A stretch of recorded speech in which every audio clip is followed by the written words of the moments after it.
Jadi sebenarnya kita itu ada 5 tubuh di dalam tubuh kita. Oke, gimana tuh? Kita menjalani tubuh ini ada 5. Hmm. 5 itu adalah tubuh kita secara selular, ada tubuh Oke, so energetik, good. ada tubuh rasa, Yes. ada tubuh pikiran, Hmm. sama ada tubuh jiwa. Oke. Nah, 5 itu sebenarnya kita jalan bersamaan.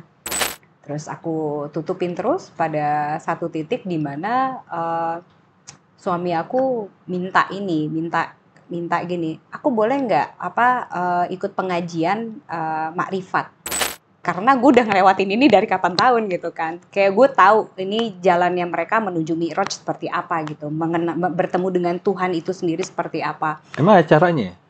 Ada.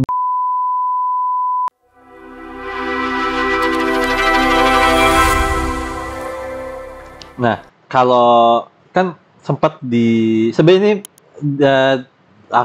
aku lihat di potongan IG kamu ya, Mbak. Kamu bilang bahwa untuk kebangkitan spiritual kita mesti yang namanya merasakan kehancuran dulu. Yes. Atau jatuh dan sebagainya. Yes. Dan aku pun juga ngalamin yang sama. Yes. Tetapi aku juga jadi penasaran juga, agak-agak omongan itu menjadi trigger aku ingin bertanya juga. Jadi akhirnya bahwa apa yang diharuskan bahwa kalau kita kebangkitan spiritual itu harus hancur dulu? Apa yang harus, maksudnya kenapa sih? Karena mereka harus melepaskan semua dogma dari kehidupan sebelumnya. Jadi gini, kita lahir itu kan banyak sekali dogma. Dogma A, B, C, lingkungan, orang tua, sekolah, dan kawan-kawan, dan semua yang masuk dengan iklan lah. Iklan tuh dogma loh. Iklan tuh dogma loh. Semua makanan yang ditaruh tuh dogma loh. Ini betul. Semua adalah dogma. Jadi kita memang harus buang itu dulu. Sampai kamu di titik kosong dulu. Nah, kalau kamu bisa sampai di titik kosong, kayak film Lego The Movie yang pertama, kan dia harus mencapai titik kosong itu dulu. Begitu dia mencapai titik kosong, nah dia baru bisa tuh bangun dirinya lagi. Karena itu yang memang harus ditakdirkan atau didesain sama Tuhan, dia seharusnya blueprintnya seperti itu. Betul. Ya sebetulnya itu aja. Jadi ketika kamu bilang, gue lagi berantakan gitu loh, itu justru Tuhan lagi baik sama kamu karena kamu memang diciptakan untuk menjadi karakter yang memang dibutuhkan oleh semesta. Yes, jadi kita dijadikan. Tapi gini, aku percaya banget bahwa katakan kalau bisa dikatakan orang-orang mengatakan Tuhan itu maha kaya gitu ya. Menurut aku Tuhan kenapa maha kaya bukan sekedar dia memiliki alam semesta, tetapi karena dia menciptakan, kalau aku bilang yang bikin Tuhan kaya itu adalah menciptakan manusia, karena manusia kan mempunyai experience yang berbeda, mempunyai perjalanan spiritual yang berbeda. Itu yang menurut aku kayak menjadi Tuhan tuh mempunyai kayak apa ya namanya, library ataupun perpustakaan yang luar biasa banget, karena ciptaannya ini kan perjalanannya luar biasa banget. Nah, makanya dikatakan tadi Mbak bilang bahwa kebahagiaan spiritual itu mesti yang namanya ngerasain kehancuran dulu. Nah, boleh cerita dikit nggak sih pengalaman apa yang membuat diri Mbak kayak hancur banget atau yang sedih banget, yang akhirnya oke nih, gue akhirnya mendapatkan kesadaran spiritual awakening nih gitu. Nah, yang ini yang aku bilang kayaknya aku tidak akan bisa menceritakan. Nggak akan bisa cerita, nggak apa-apa, tapi spill dikit dong. Karena ini akan menyangkut banyak orang, pasti kan. Tawa dia. Kan dia ngomong kan, gue hanya mancing doang. Yang ini salah satu yang aku bakal bilang kalau ini aku tidak akan banyak bercerita, karena di sini pasti bersangkutan dengan banyak orang gitu. Karena ini kan melindungi banyak orang dari. Tapi memang cerita yang saya punya memang tidak biasa. Jadi buat saya semuanya indah apa adanya. Aku nggak cerita sih. It's okay. Nggak, soalnya kan aku pun juga mengalami hal yang sama gitu, maksudnya. Kenapa aku menjadi sekarang, karena singkat cerita aku lupa 2017 2018 ya, aku itu gagal nikah. Nah, mulai dari situlah aku mulai kayak, ya karena dulu juga ya ateis dan sebagainya, akhirnya nemu seseorang dan nemu banyak hal, akhirnya menjadi yang sekarang gitu. Memang aku juga setuju bahwa kebangkitan spiritual itu memang harus hancur dulu, ibaratnya mesti dilebur dulu. So Mbak juga mempunyai statement yang bikin aku menarik, bahwa dirimu kan pernah ngomong kayak masa lalu itu nggak boleh dilupain. Ini lucu karena baru banget kemarin aku ngobrolin ini sama sahabat aku di Bali.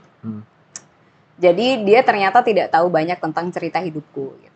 Oke. Jadi aku bercerita nih panjang lebar gitu dari A, B, C ke aku tuh sebetulnya hidupnya berat lah intinya ya. Cuma aku memang tidak kelihatan seperti itu. Oke. Cuma dulu ya mungkin ya fakta juga gitu back then gitu kan. Jadi aku ceritain tuh dari A, B, C, D, E, F, G sampai aku bilang ke temen aku, sahabat aku gini.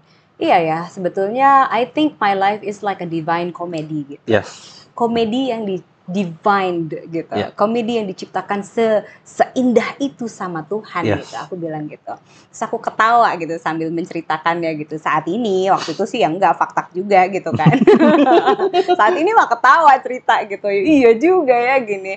Cuma gini ya kalau aku pikir, kalau misalnya gue menamakan hidup gue, kesusahan gue atau kefaktapan back then itu adalah trauma gitu. Berarti gue hidup ngumpulin trauma doang dong. Yes. Anjir lah, berarti gue fakta banget otak gue nih ya gitu. Iya, betul. Jadi aku rubah memang. Di suatu titik aku merubah itu. Jadi aku merubah bahwa sebetulnya trauma itu aku namakan sebagai titik transformasi. Oke. Jadi aku transforming each moment that actually changes me. That I transforms to be I am who I am now, who people needs at the moment gitu. Jadi aku tidak akan menamakan kesusahan atau kesakitan aku dulu aku namakan trauma, tidak.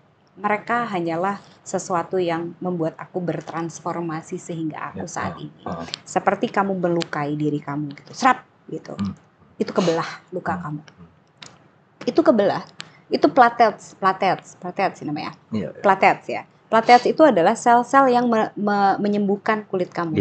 Yang sel yang sebelumnya itu memang sudah hilang. Tapi kamu mentransform menjadi kamu yang baru. Makanya luka itu sebetulnya tidak disembuhkan, tapi ditransformasi terus-menerus. That's who you are now. That's who I am now. That's who we are everything. Oh, wow. Makanya dirimu mengatakan bahwa masa lalu itu jangan dilupain. Enggak dong. Itu keindahan yang sudah pernah aku lalui. Tapi I think stupid ketika ada orang yang bilang, gue sudah melupakan masa lalu. Karena menurutku ya, memori itu nggak bisa lupa, nggak bisa dihilangkan. Gak bisa.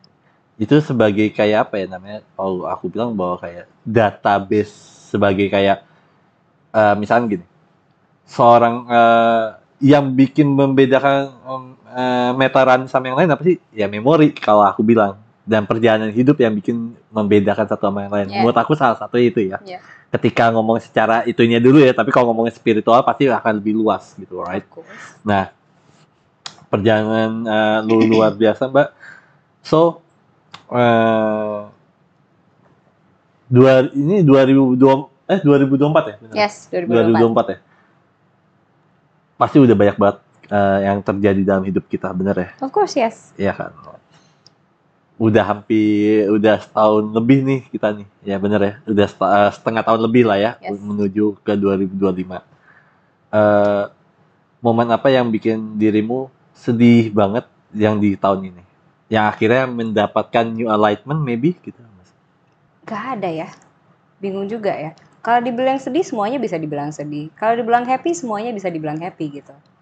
Karena aku percaya bahwa setiap tahun kita mendapatkan rock bottom ataupun hal-hal yang mungkin tidak terduga atau yang tidak mengenakan, dan itu salah satu momen titik balik kita lagi gitu. Aku percaya itu sih dalam setiap tahun yang kita lewati pasti kita ngalamin lah. Masalahnya aku ngelihat kesedihan atau rock bottom itu bukan sebagai rock bottom sih ya. Aku ngelihat itu adalah dansa aja, sebuah tarian aja gitu. Oke.